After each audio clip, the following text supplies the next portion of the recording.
friends, it's Christy. Welcome back to my channel. Today I'm going to be making a card using a whole bunch of Lawn Fawn sets, including Furry and Bright, Simply Celebrate Critters, Critters at the Dog Park, Elfie Selfie, Really High Five, Scootin' By, and Christmas Dreams. So I've stamped all of the images I'll be using in Lawn Fawn Jet Black ink on Spectrum Noir Ultra Smooth Premium White cardstock, and I'll be coloring with my Copic markers.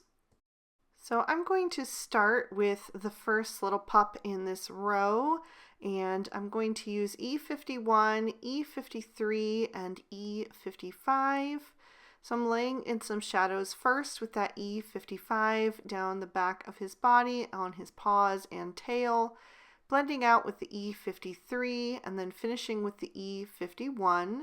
I skipped over his ear for now because I wanted to do that in a contrasting color, but I am going to use these three shades to color in the three dog bones. So the large one is from Critters at the Dog Park, and the smaller two are from Christmas Dreams. I just wanted to have a variety of sizes, and I started again with that E55, just drawing attention to the curves on the ends, and then a little dark shadow on the underside of the long part. Blended out with the other two shades. Then I took away the E55 and added in the E50, and I'm going to color the bottom half of the last dog in the row with these three shades. So giving him a little bit of a two-toned look since he has that nice stripe dividing his face. And then I'm going to also use those shades to do the muzzle of this little pup in the center. And then I'm going to switch up that combo by going back to my E55, adding in the E57 and the E59, and I'll do the first dog's ear. And then I also wanted to use those shades to color in the bottom part of the cake. And for that, I'm putting a little bit of a heavier shadow on the right hand side and blending toward the left. And then I also am going to use these shades for the pup from Furry and Bright that's on the separate piece of cardstock. So he's separate because he wasn't in the original plan for this card. I just had this card already figured out and he wasn't in it. And then all of a sudden I was like, oh, what if I added another little pup to this scene? And I really like that, so I decided to use this little guy from Furry and Bright, and that is why he's on a separate piece of cardstock there. And I did have to give him a little party hat as well, so I stamped out an additional one for him. So I'm using these three shades to color in his body, laid in those shadows with the E59, down the left side of his body since he's facing toward the right, and a little bit on the underside of his belly. And then I blended that out with the E57, and now I'm going in and filling in with the E55, just making sure to really go over the edge of that E57 with that E55 so I get a nice smooth transition. And I did decide to add in an extra shadow under his ear. I'm going to leave his ears white for now. We're going to do those in a different color later on. But for now, I'm going to switch to a different brown combo and use E33, E35, and E37. And I will do the face, the top half of this dog on the end, using that E37 first, and also creating a little shadow around his muzzle, blending out with the E35 and then the E33. And then I wanted to lighten up that combo a bit to give it a different look, so I did add in the E31. So I'm going to go back to this dog in the center and use the E37 and E35 for his ears and his paws. And then I'll use the E33 and the E31 for the rest of his body. So I just laid in a little shadow with that E33, kind of outlined his edges, and then I'm filling in with that E31. Then I'm going to switch up to some grays and use T5, T7, and T9 to do the fourth little dog. I wanted this to be a black dog because I used to have a black dog, and I started with that T9, laid in just a bit of shadow, blended out with the T7, but making sure to leave a lot of room for that T5 so that you can still see the facial features. And I did forget to color in the tail there, but I will go back and do that later on. And I am also going to use these shades to color in the ears from our little dog on the separate piece of cardstock. I'll switch to some lighter grays with T0, T1, and T3, and I'm going to do this adorable shaggy looking dog that totally reminds me of Tramp from Lady and the Tramp. So I'm using the T3 for his shadows and blending those out with T1. And then I'm going to use just the T0 on his muzzle to give that a little bit of color. And then for the fifth dog, I'm using T1 and T0 for his muzzle as well. I wanted to give these pups some rosy cheeks, so I'm using R11, R20, and R22. I used the R22 only on the black dog because he was so dark, and then traced around that with the R20. For all the other pups, I'm using R20 for their cheeks and tracing around that with the R11, just to kind of soften it a bit more into their fur.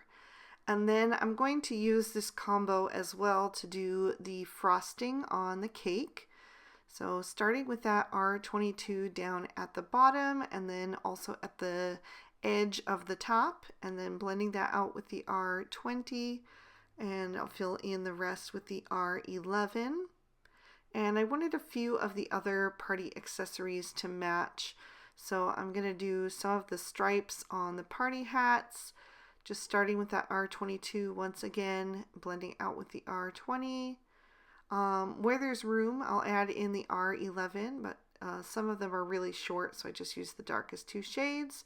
I'll also do one of the bows on the little bone and some of the dots on the spotted party hats. Then I'm switching to a yellow combo. I chose Y11, Y13, and Y15. I'm going to color the lights on the candles with Y15, and then I'm using Y15 and Y13 to do more of the party hats. So squeezing in that Y13 where it fits, but otherwise just using the darkest shade, the Y15. And I also did one of the solid party hats with those darkest two shades, and some more little dots and the streamers at the top of the party hats as well. And then I decided to do the gift wrap on the present with these shades as well. So I put the Y15 down at the bottom, blended up with the Y13, and then the Y11 for a highlight at the top. The next combo I'm using is BG45 and BG49. I'm going to use that for the candles on the birthday cake. And I'm also going to do the other bow on the little dog bone treat. And of course, more of the party hats and accessories. And I did decide to do the tennis ball in blue as well.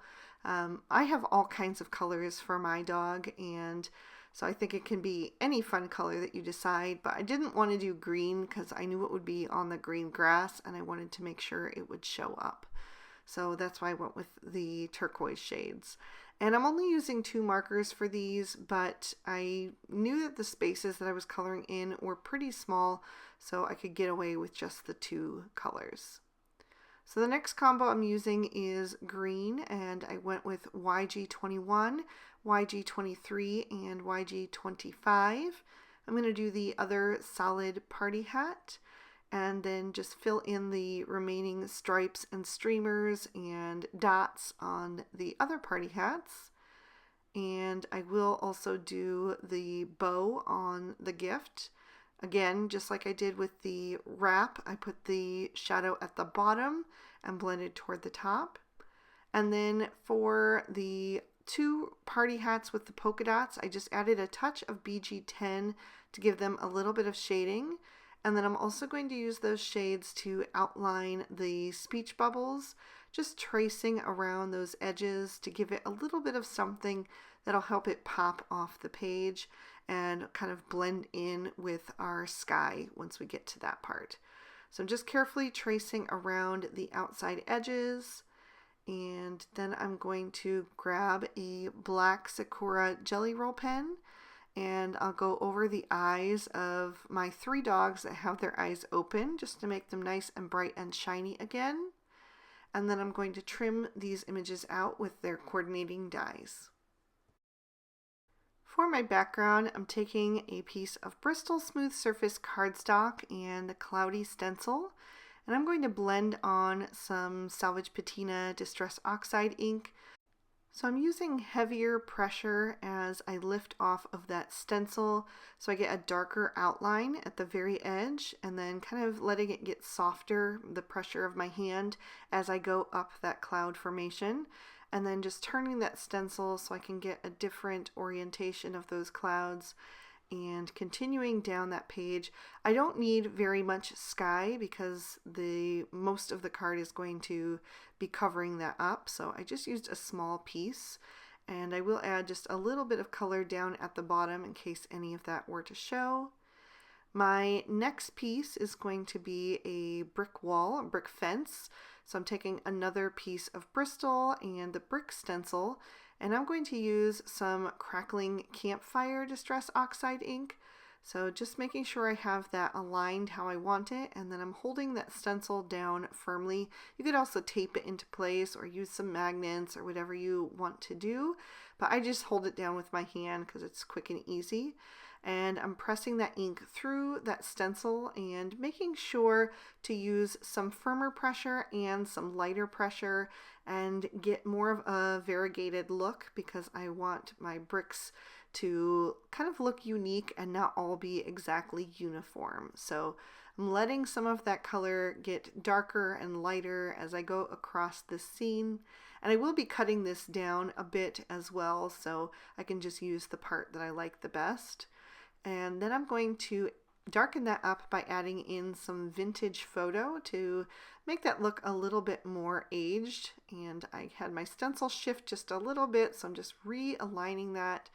And then I'm going to add that as well, just here and there, not too much of it. I just wanted to dirty up those bricks a bit and make them look a little bit more aged, and also give them more of a brick color instead of just the brighter orange. So that brown and the orange together, I think, work really well for that. So there you can see how that's looking. I am going to darken up the 2 sides of that. I'm not going to do the top and bottom yet because, like I said, I am going to trim that down. And then I've decided that I wanted to have some more distressed look to this brick wall. So I'm going to press some of both of those inks onto an acrylic block and add some water to that. And then I'll mix that up with a thin paintbrush and tap that over the side so I get some splatters. That's just going to add to that kind of old aged brick look. You know, they all have their own little unique imperfections, and that's what makes brick so beautiful. So I did some splatter, and then I'll set this piece aside to dry. I cleaned off my mat, and now I need one more piece with some greens for grass. So I started with mowed lawn, and I also am going to be cutting this out with a die, so I don't need to go the whole way up the panel, just going most of the way. And then I wanted to darken that up with some rustic wilderness down at the bottom edge. So I'm just going to darken that up to give it a bit more definition and make sure that I have a nice smooth transition between those 2 shades. And then I will go on to the inside of my card. My card base is going to be made out of a piece of craft cardstock, and I scored and folded that to a standard A2 size card with a top fold. And I'm stamping down another little dog from Furry and Bright, and then the happy birthday and the gift are from Really High Five. So to assemble my card, I am going to adhere the sky piece to the very top of the card front using the glue tube, and then I've added some foam tape to the back of the brick piece, and I just kept it away from the top edge so I would have a space to tuck my little dogs behind. So I'm just lining that up on the card front. I also have a piece of plain white cardstock that I just distressed a tiny bit with a little bit of my black soot blending tool. I didn't even ink it up. I just used what was on there. I also trimmed down the grass with the grassy border, and I'm going to adhere that down at the bottom. Then I can bring in my images so I can stage this fun little scene. I'm going to cut off the little line that is on the right hand side just so it's not visible behind the top of that brick wall. And then I'm going to tuck my dogs so that that black line right beneath them disappears. So just aligning that perfectly. And having them not be popped up is going to help push them back a little bit further in the scene. I am going to add some foam tape to the little speech bubbles. So I'm going to position that above them. I need room for the party hats, so I'm going to bring that up a little bit higher on the card, and then I'm going to start staging the scene down below. So the idea for this card was that it's this little pup's birthday, and all of his friends have come to the fence and peeked over, and they are tossing down their gifts to him and wishing him happy birthday.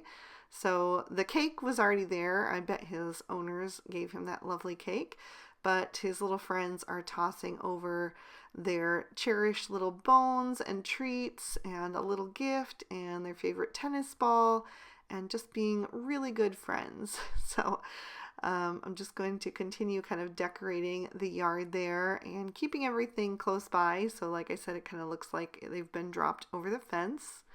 And then I have that little tennis ball. I'm going to add that towards the center to kind of fill in that space. And then I have all of these party hats. So I'm going to add one of the polka dot ones to this little guy. Just popping that right on his head. And then I will have the other polka dot hat in the center. I like to space things out evenly, so I'm going to have the two striped hats on either end. So I'm adding one to this guy, and then I'll add the green hat to the little shaggy gray tramp looking dog. And that one was right above the speech bubble, so I had to just tuck it underneath that. And then I have the other striped hat going on the little pup on the end, and then the yellow hat is going to go on the little black dog. So all that is left is to add a little bit of glitter to this card to take it over the top. So I'm going to do that on all of the little streamers on top of the party hats. I'm also going to add it to the lit part of the candles and to the bows on the treats and the gift. So I will lift that up so you can hopefully catch some of that sparkle and shine and give you another peek at the inside. This card is going to be on the Lawn Fawn blog and YouTube channel today as well, so if you would like to watch it again, you can check it out over there. I'll have a link down below. And if you're interested in picking up any of these products for yourself, I'll have everything listed and linked for you in the description bar. If you'd like to keep watching, here are 2 extra videos I thought you would also enjoy. You can click on either one to check them out. And if you haven't subscribed to my channel yet, I invite you to do that. I post new videos every Monday and Friday. Thank you guys so much. I hope you all have an absolutely amazing day. Bye-bye.